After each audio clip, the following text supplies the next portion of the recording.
let's dive right in. I talked about it yesterday on Leafs Talk. I've got my opinions on the hit. You can listen to them there. I'm sure I'm going to get into them a little bit here with James Myrtle. But to me, this is the main thing here is it's a sign that another sign that the league is caught between generations and a shift in play, and that we're only going to get more of this. It's a contact sport. It's a contact sport. People are going to get hit. People are going to get hurt. There are going to be head injuries. They're going to be unavoidable in a sport that is played this fast with human beings that strong who are allowed to hit each other. It is going to happen. But the NHL has kind of put themselves in this position because guys fight after every single big hit. The league has had completely inconsistent suspensions, completely inconsistent penalties, and we've been now taught that anytime anybody gets hit in the head, whether intentional or not, it's going to be a major penalty and it's going to be a potential suspension.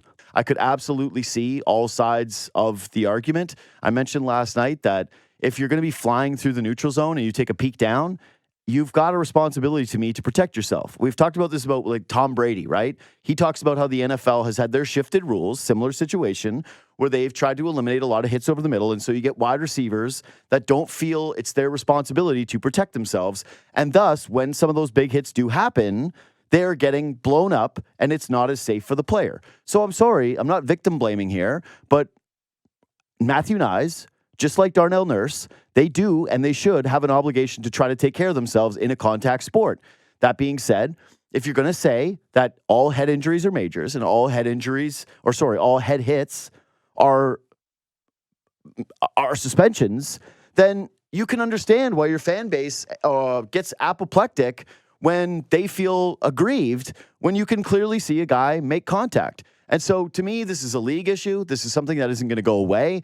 And to me, it's going to be a really frustrating topic that's going to continue and continue and continue. And you're going to be split by a couple of different factions. One is going to be the old school people who want to keep hockey, and they want to hit like that. And they're going to be pushing back and saying, this is a contact sport. We do want to have the violence in it. We cannot just have these guys out here with really no hitting or a minor amount of body contact. This is a thing that makes the sport special. Versus a lot of people who are going to advocate for player safety overall, say that the best parts of the game are the scoring and the skill and the athleticism, and that this stuff has no place in it. And so, to me, this is going to basically continue to be a culture war, and we're right smack dab in the middle of it. James Mirtle of The Athletic joins me now. What's up, Jamesy? How are we doing? Good. Should we dive into that first? Yeah, of course. I don't know how much of that you heard, but I heard it. Yeah. I'll push back. So the thing is that not every hit to the head in the NHL is suspendable, and it's not something that the league has tried to do because the language that they've introduced is the head the principal point of contact, and I think that the Reeves hit is a real textbook example of that, where he misses the body on the check and really kind of gets him on the chin, and what the league would tell you, and people with NHL player safety and NHL GMs who come up with the rules, is that the hit on Knies, the head isn't the principal point of contact. Is there head contact? Yes, but it goes. They would say it goes through the body. So that's the dance they're trying to do. That's the fine line they're trying to draw because they want to keep the body contact in the sport, and they don't feel like they can do that if they eliminate a hit like that. So that's where I would push back. I don't think you're pushing back. I think you and I completely agree. Like that's actually just further agreeing with me because I do think that there's a pretty clear and obvious difference between that hit and the Ryan Reeves hit. My only confusion here is I have also gone over and tried to read the rules, and I've seen stuff where it goes like head contact is illegal even if it is body first. No, well, I mean, they need it to be the principal point of contact. In the European leagues, in some international hockey, there's a head checking rule and it's a minor penalty, and that's probably where a hit like that might factor in. But the NHL doesn't want to go there, so this is what I mean. I didn't pull up the rule last night. I've just seen enough of these, and this is the rule that came in with the Matt Cook on Mark Savard stuff, right? Like, it was kind of like blindside, high, targeting the head kind of hits is what they tried to take out. Yep. But, I mean, you look at the Trouba hit, and lots of Trouba hits look kind of like the one from last night. So My question with the hit on Knies is it the leaving the feet maybe a little bit and kind of like powering up into the hit? But I don't know. I mean, I think at most maybe there was a minor penalty there, but I don't know. That's not a major. That's not a game misconduct, that hit in the NHL. That's what I thought in the moment too. The only thing you're right was it looked like I was trying to figure out with all the slow motion stuff, right? When we're breaking this thing down frame by frame. Hey, did he get the elbow out, right? That was one. No. I'm like, I don't know. Didn't really look like it. Looked like he kept it tucked. And then the leaving the feet thing is interesting because there's it's such a weird one. Again, breaking it down frame by frame. There's images of them when they're first meeting and colliding where the skates are clearly on the ice. And yet you can also see like seconds after he's leaving the ice. And so you go, wait, is it the process of going up and leaving the feet? Like when do the feet have to leave the ice? This is just to me, an incredibly difficult one to adjudicate because like if you showed that to me 10 times and you gave me like the Men in Black erase stick in between each one and you were like, hey, what is this each time? I don't think I would give you the same answer 100% of the time. I really don't.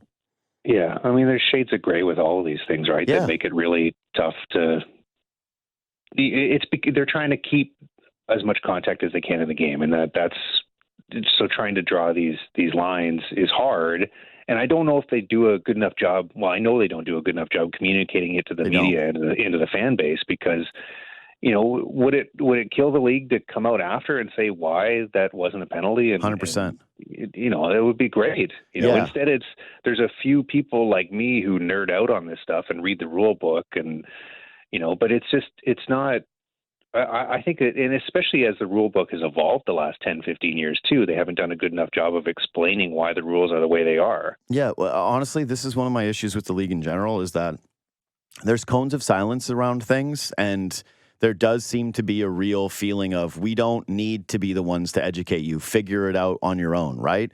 Hey, we don't need to try to help fans understand this sport better. Figure it out on your own. That's just the network's job. Because, yeah, I saw a tweet from Dangle yesterday where he was basically pitching the same idea of, okay, explain why this isn't a dirty hit. Put it out there. Have your guys from the Department of Player Safety break down the hit that people are upset about it and explain it, but then contrast it with a hit that is suspendable or put it out there with some of the other ones where you say it isn't. It shouldn't be that hard. They should have all of the archives when it comes to these things, and they should be able to break things down and better help people understand this. Because to me, that is, again, one of the biggest issues here is that you have a customer base that is largely confused by what is and isn't a hit. Because I watch hockey every single night. Just about every single night. I'm paid to watch it. I grew up playing it. And I'm just like everybody else watching that hit where I go, okay, like here's my opinion, but I'm not 100% sure on this. I'm not convicted enough on this that I would die on the hill. And so, yeah, give us that information. I really don't understand why that isn't something that they're not exploring, looking into, or at least experimenting with. So I'm glad you brought that up. They put hundreds of man hours into figuring this stuff out and looking at it. And I've been in that situation room with George Peros and why, like the level of time that they put into that and the debates and, it's not like people feel like it's very haphazard and they just, spin a wheel and decide on this stuff, but they try and, make it like a real process. It's behind closed doors, and I don't think it needs to be. Yeah. I think fans, especially smart fans, would be interested in learning like how they come to the decision and how the Reeves hit is different from the Knies one last night. Yeah, I think so too. I will say that part of me just goes, this is, again, the problem of having just a contact sport in 2024, where you're going to have hits where guys get hurt. You're going to have fans who get upset. You're going to have a ton of discourse about what is and what isn't dirty. And maybe we always had that. I don't know. It didn't really feel like it. It does feel completely ramped up over the last couple of years, especially. And certainly it does in this market. But I don't think it's good for the sport if people are constantly coming away from games like this where, and we're going to get into all the other stuff in a second, but a game like that was so fun. There were so many storylines for the Leafs in particular that were really enjoyable. And the main discussion point is whether something should have resulted in an ejection/suspension. Yeah. Yeah. Yep. Anyway. Okay, let's move on. I'll get into the Minton and Grebenkin things first. What were your impressions of those two guys? I thought they were both great. Yeah. You know, I was looking forward to watching the game just to see how they did. And I've been advocating for a while now that they're not getting anything from their bottom six, so they should try these kids, because I've watched a couple Marlies games and they really stand out. Grebenkin looks great. You know, it's even Alex Steves has looked really good down there, and he did 9 goals in 10 games. So you're going to get more. You're going to get more than zeros. You've been getting zeros from Nick Robertson and Holmberg and Kampf and everyone down the Reeves, everyone down the lineup.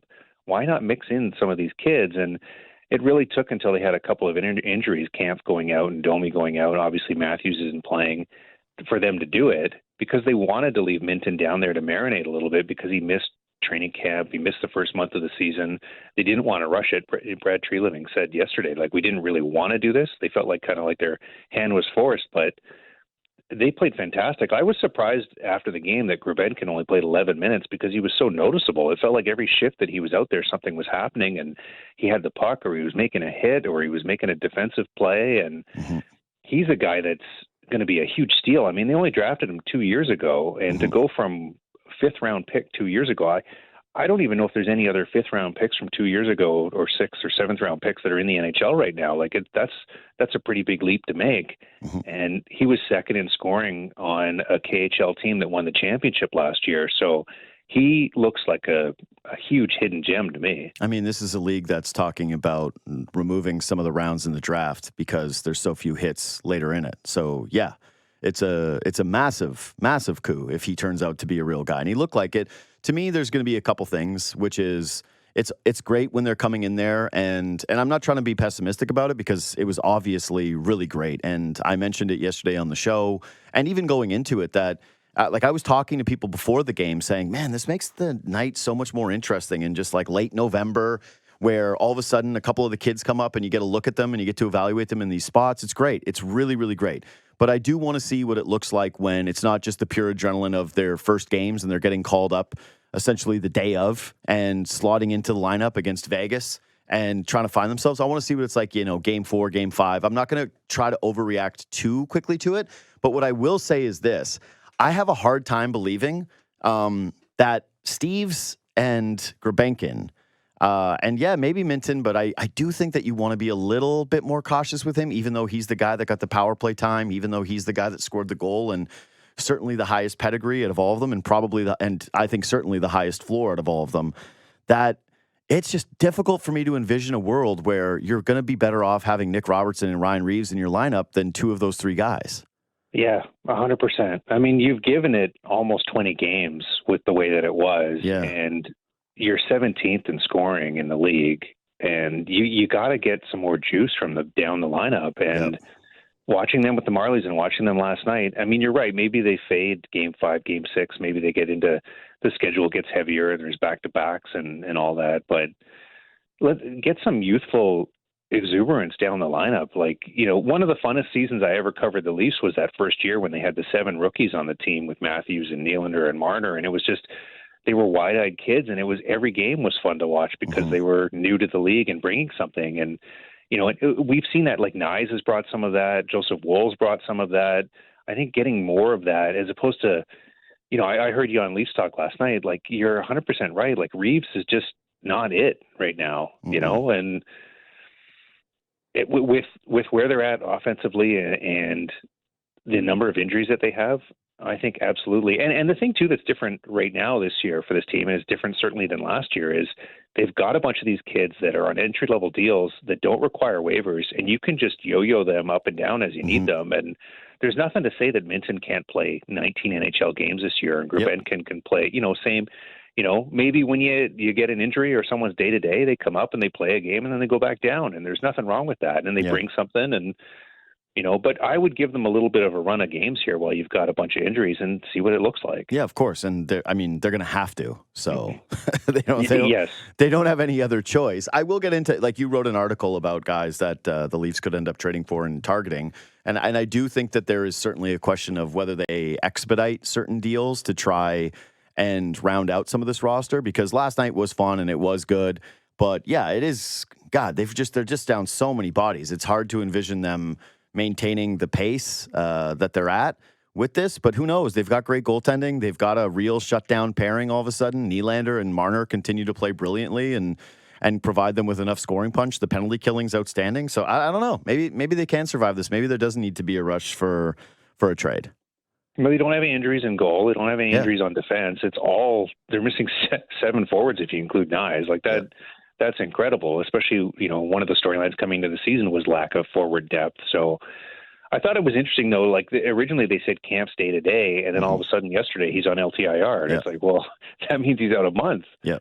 So a bunch of these absent, and I don't know what's going on with Domi, but it sounds like he's been playing through something pretty significant. So that could be one where they need to shut him down for a few weeks as well. So you're right. I mean, they do need to play them. And the reason I wrote the article yesterday going into the game was it felt like they should try to expedite that. I mean, at some point, I feel like they still need to add a center, no matter what happens with Fraser Minten. Oh, of course. You don't want to bank your playoff hopes on him. So I think it probably is time for them to start getting more serious and looking at what the options are there. You know what I do think with Fraser Minten, though, that he is proving, and that he will continue to get an opportunity to prove, is that he is, to me, becoming kind of untouchable. And of course, anybody can be traded for, right? Like, the right offer comes along, and absolutely you can throw him in a trade still, like no doubt about it. But ultimately, the price has to be really significant, even in comparison to what his talent level is, because his value to you is pretty high, right? That's becoming more and more apparent. For a team that's capped out, for a team that's looking for youthful injections, young guys that can skate, young guys that are going to be on good contracts, young guys that can play that position serviceably, you need that. You need that more than you need a winger who's going to be a pending UFA at the deadline. You know what I mean? I like the way you put it, where you said how high his floor is, because that's really what stood out to me during the game, is that he's so good positionally. Like he's in the right spots. He's the guy. They're on the power play, and there's that scrambly mess, and it looks like it's going to be a 2-on-1 the other way, and it sort of was, but he raced back. Even though I think he was supposed to be playing the net front, right? And somehow he's the first forward back in that situation, and he had a lot of moments where if you just isolate and watch him on his shifts, and I went back and I watched some of the game and did that, he's constantly sliding into the right positions defensively. He's constantly getting in the way. He's constantly getting his stick in the right lane, and he's just really, really positionally sound. Berube said after the game, he had a really short quip, and it was just, Minton is a really smart player. And here's a kid, he's 20 years old. He's the 10th youngest player that scored a goal in the NHL this year, one of the youngest guys in the league. I texted you when he scored, and I said, he looks like he's 14 years old there. That's amazing. When he smiled after he scored the goal. And the thing with Minton is I don't know what his offensive ceiling is going to be. He buries that goal. Like, he didn't produce a lot in junior. I saw him play a ton in the WHL. Like, he was you look at what Easton Cowan's doing in his draft +1, draft +2 season, scoring a goal a game, scoring 2 points a game. That's not what Minton did when he went back to junior after he was drafted. He's another guy like Grebenkin, drafted 2002, didn't put up, anything offensively that would excite you. But the thing I would say about Minton, I think he's got a little bit of Zach Hyman in him, where he could be a late bloomer. He can be a guy that he's a smart player. He's a really working kid. He's going to put in the time to work on his shot and get better at that. He's going to work on some of the offensive elements to his game. And he's probably, not even probably, he's not going to ever be like a offensive force. But if he can be really, really good defensively and then start adding some offensive elements as he gets into, when he's 24, 25 years old, then you're right. I think that can be a really valuable piece to the Leafs. Well, here's the thing. Can you be more of an offensive upgrade than David Kampf? Yeah. Well, anyone can. That's what I mean. And so to me, he clearly does not have the elite offensive upside. I think I even was texting you and other people during his season last year, taking screenshots of his points, like of his numbers, going, what is this? Because isn't he the captain? Isn't he, in his his plus year? What's going on here? Shouldn't he have more points in this league? Like, look at him. The team was awful in his defense. Like, sure. They were dead last. So. Sure, but even still, you looked at him in terms of, as you mentioned, some of his comparables, and the numbers, the raw numbers were not phenomenal. And it did lead to a little bit more of, okay, like, what is he in the trade market talk? And now, again, you're realizing he just fits such a need for this team. And for them to think like, oh, we're going to find another superstar centerman who's going to score and be able to drive a line on his own, it just seems kind of hopey. It feels over the top optimistic. To me, Minton looks like he could do that role. And you're right about some of the defensive stuff. Like, he is in the right spots. He makes smart plays. He never felt like he was in over his head. He's on the PK making a good play early in the game. And I like him. I like his game. My only thing with him is I don't want it to feel like you need him at this point of his career. It should be more of like this, where it's a luxury and it's someone that you feel better about, who gets to continue to grow at, a bit of a slower pace. Because this has been one of my things with the Marlies in general and what the Leafs have had over the last couple seasons is they don't have any depth, so they're not in the same position to develop guys the way that they feel is proper, right? So that was the good thing with Easton Cowan, was they go, no, he's not ready. We're going to put him back down in junior, and we're going to let him grow there. Fraser Minten, he didn't come into camp thinking that he was going to steal a spot this season. It was the thought of he's going to start the year in the Marlies and then earn his way onto the roster. I love when guys do that. And can I give you one more take about the young guys? This is a reach, but I believe it. Let's hear it.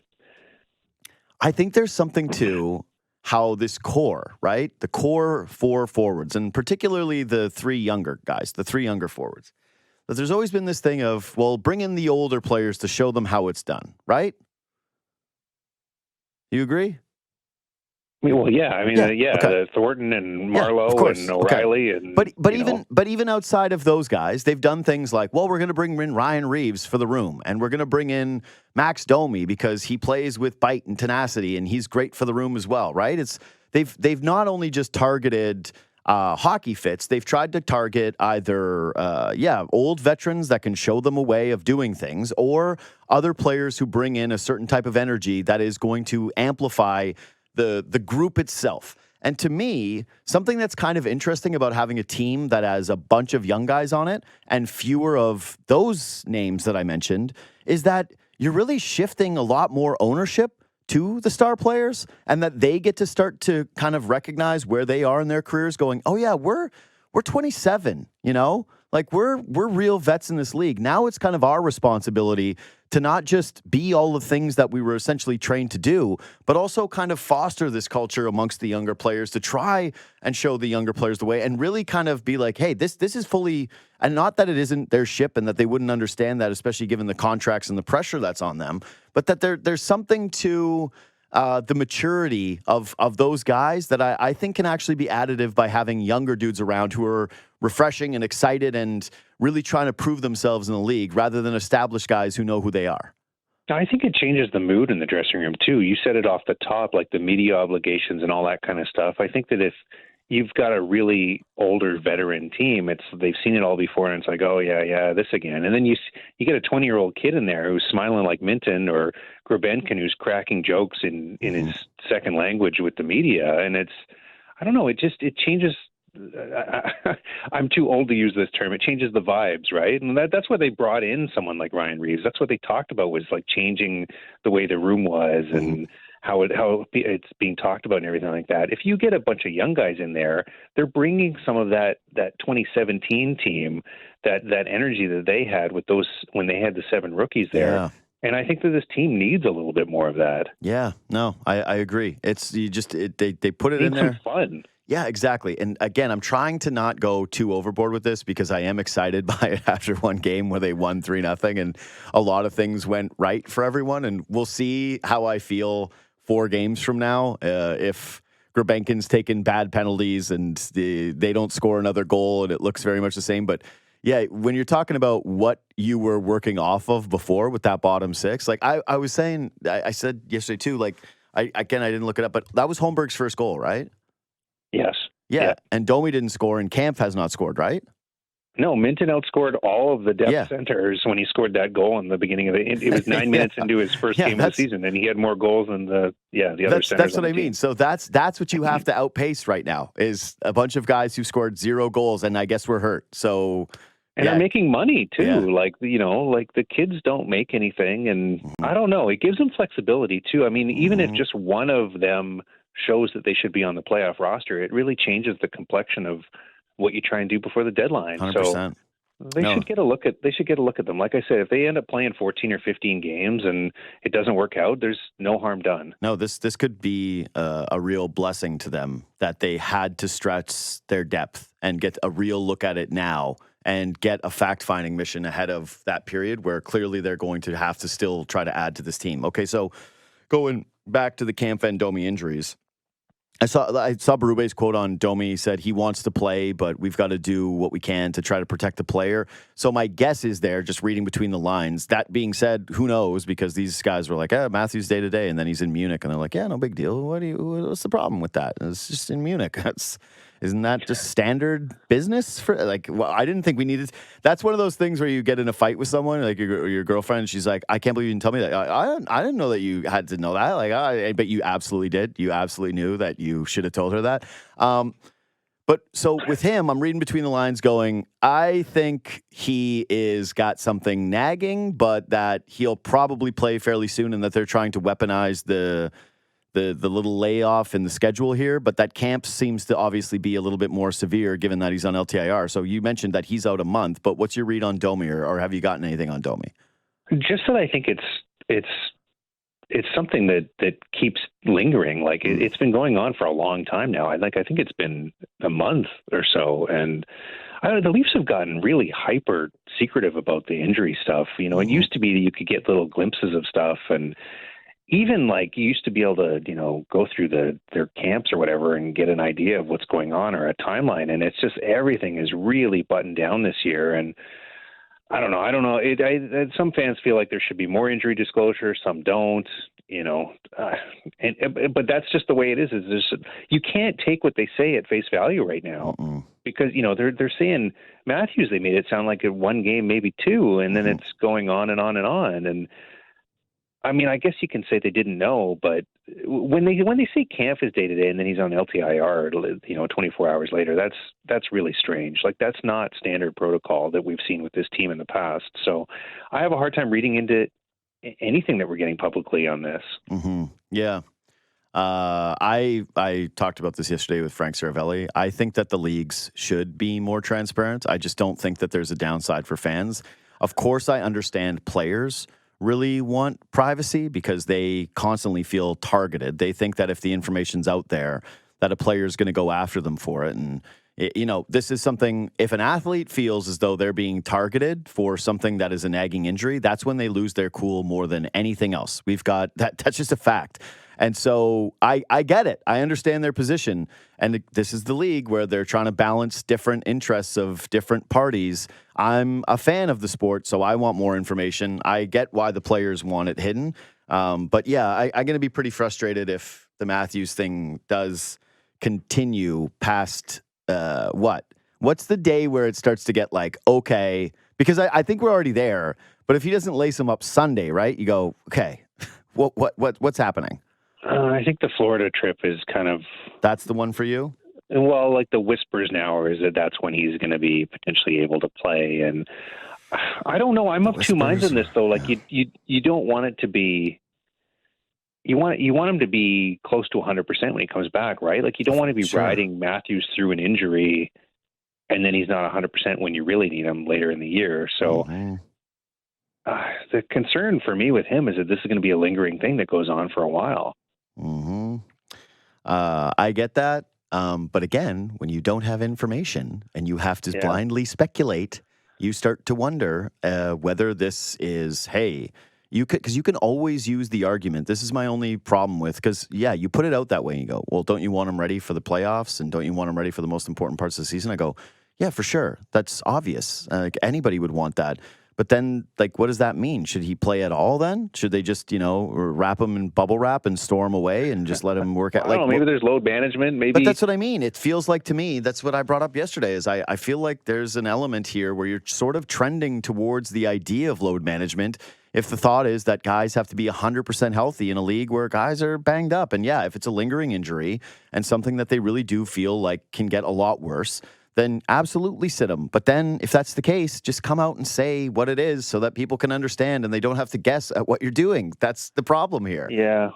I get the sense he doesn't want it out there, so that's part of it. Is what it seems like. Oh, so, I know he doesn't want it out there. But even like Yarncroc, like it was hard to find out what was going on with Yarncroc. Like do we still know what's going on with Yarncroc? Yeah, he's got he had to get surgery on a groin hernia. Okay, he had some sort of tear. Well, yeah, if a surgery happens, then they have to say, right? Like they're like, yeah, this is a surgery. I don't know, but it was like they're like, he's seeing a doctor in New York. It's like, okay, well, that seems like, or I think he was seeing like a surgeon in New York or something like that. So I mean, like it seemed pretty clear with Yarncroc at some point it was going to go that way. But it's just, I haven't seen, even when Lamoriello was here, I don't feel like it was as secretive, and it's not even secretive. It's almost like it feels like a little bit misleading right now what's happening. That's actually one of the funniest things. I'm glad you brought that up, because when Lou Lamoriello came in here, you remember how it was like, oh my God, the cone of silence, and then he left and everyone went, whew, thank God he's gone from a media and a transparency standpoint. I remember Lou was doing ads on this station because they had like some weird rule about guys not doing ads in their rookie year or something like that. I don't know what it was. But so he was reading a car commercial, be like, "Come on down to Hyundai." I was like, yeah, "This is amazing." Lou just grabbing the bag from the young guys. Yeah, we got a big rule. And then he left, and it felt like it just got worse and worse and worse. They kept, Dubas kept, or Shanahan, whoever it is, kept all the Lou's rules. They decided that they liked them, and it was better that way in the market. And remember, before Lou came in, it was kind of like a circus. There was all kinds of stuff going on, and. Part of the reason Shanahan wanted to bring Lou in was to just like kind of clean things up. And when they saw what it was like with him there, they're like, yeah, okay, let's no one ever tell the media anything. Yeah. Which again is kind of surprising. Anyways, okay, moving on. So we already did that. Okay, so you wrote your article and I wanted to talk about it. You wrote your piece and we're talking about trades and we're looking at trades, but I'm going to start with this one, which is, there's a lot of stuff coming out in Philadelphia. I had the writer's name written down, but beat writer in Philly had written that the Morgan Frost relationship with them is like they're heading towards a breakup. And naturally, you got a kid whose dad was the voice of the arena. There's an idea there that you've got Nick Robertson at similar money and that you like are looking for things where you do challenge trades. So how much of this is just, to you, internet speculation of people trying to connect dots versus what could be a reality of them trying to actually go after a guy like Morgan Frost and buy low? I don't. Does he have the same contract as Robertson? I thought he was higher, but I don't have that in front of me. I have seen that speculation out there, but I think it's fan driven because, he's kind of like an undersized center who's struggled defensively and he's been a healthy scratch at times under Tortorella. I don't really see the fit with the style of game that the Leafs are trying to play and with Berube, but that's not anything I'm hearing from the Leafs because I haven't looked at it that closely, to be honest with you. But I feel like, and some of the names I had on my list of centers they could target are in a similar vein that are like stylistically, does this player really make sense? And that's one of the things they're going to have to balance is, do we just get a center who's a good NHL center, or does it have to be a certain type of player that fits into what we're trying to do? Yeah. If you're asking me my opinion going into last night, especially before seeing Minton, but even still now, given what they have at their disposal, just get anybody. Just get a guy. They have to get someone. That's what I mean. I don't think that they can be overly. Yeah, I don't want to make it seem like just actually like this part of this is joking, but yeah, they need some body. They need a body in here who can actually serviceably play the position, and then see if that can work out. That's to me, anyways. Yeah, so I mean the debate. There's some smaller centers who are good players. Like there's Granlund in San Jose, but he's very much more an offense first player, but he's got a point a game, and like if you put him on your third line and shelter him a little bit, you're going to get some offense out of that line. And but he's a lot like Domi, though. He's a pass-first guy. And then the other one that comes to mind is Yanni Gourde in Seattle. Well, he's the dream guy, right? I think he would be the most popular of all the names. Like, I know in your piece, I don't want to step on all of it. Like, people should go read it, but you've got a Leafs alumni corner in the piece, and I went, stop it. Stop it with it. You have to do some fan service in these. I know, but that to me was come on. I don't think that the O'Reilly thing is 100% impossible. I don't think that that's just like pure like dream scenario. Okay. I mean, I think it's unlikely. I don't think it's 100% impossible. Yeah. Interesting. I mean, the front office still loves him. Like they tried to keep him. I agree. So like that's he doesn't have a no move or no trade clause.